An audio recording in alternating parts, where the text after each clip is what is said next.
Theory in a nutshell, relative keys. When we first start learning about minor scales, we are asked to find the relative major because they share the same key signature, like cousins.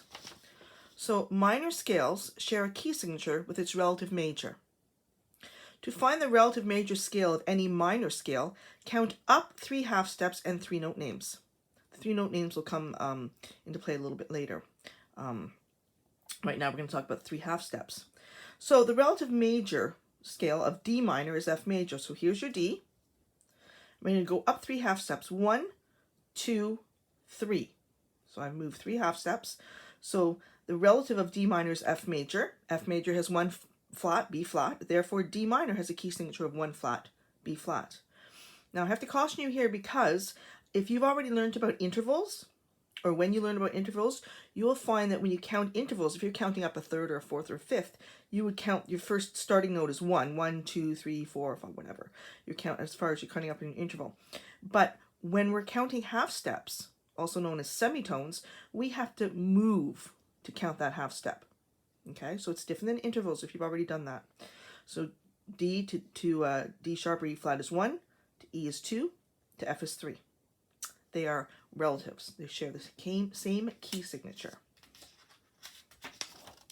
So here's your F major. Has a B flat, F to an F major scale. Here's your D minor. Has the same key signature because it's a relative. D to D, I put a harmonic minor in here, which is the most common minor scale.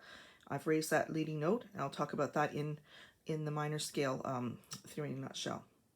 So here's a few of us to look at. A few of these to look at, that we can look at. What are the relative major keys of these minor keys? Good question. Here's A minor. Put our finger on A. We're going to move up 3 half steps. 1, 2, 3. C major. Here's E minor. Let's go up 3 half steps. 1, 2, 3. Relative is G major. G major has 1 sharp. So E minor has 1 sharp. C major has no sharps or flats, so A minor has no sharps or flats. They share a key signature. Here's F sharp minor. Here's an F sharp. 1, 2, 3. The relative is A major. Now, when we're on F, we have to count up 1, 2, 3 half steps. 1, 2, 3, end up here. This is where the 3 note names come in to play. If you're not sure, well, is it going to be G sharp or A flat? Because that's an N harmonic note. It has 2 different names.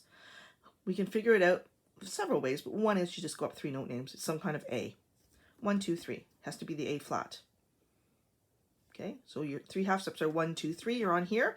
You ask yourself, well, is it G sharp or A flat? Well, first of all, there's no such thing as G sharp major. But second of all, you count up 1, 2, 3. So you know it's the A flat. Okay, so sometimes you need those 3 note names as well. Now, you need to be able to find the relative minor of any given major scale as well. You can find the relative minor of any major scale by counting down the 3 half steps, down the 3 note names.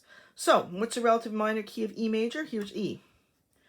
1, 2, 3. Here we are on one of these black keys, one of these N harmonic notes. So I know it's 1, 2, 3, some kind of C. It's C sharp. 1, 2, 3. The relative minor of E major is C sharp minor. Okay. Do another one. Here's G major. What's the relative minor? 1, 2, 3, E minor. Okay, so it's the opposite of finding the relative majors. So if you're in a minor, you go up 3 half steps, 3 note names. And if to find the relative minor of a major, you go down 3 half steps, 3 note names. Hope that helped.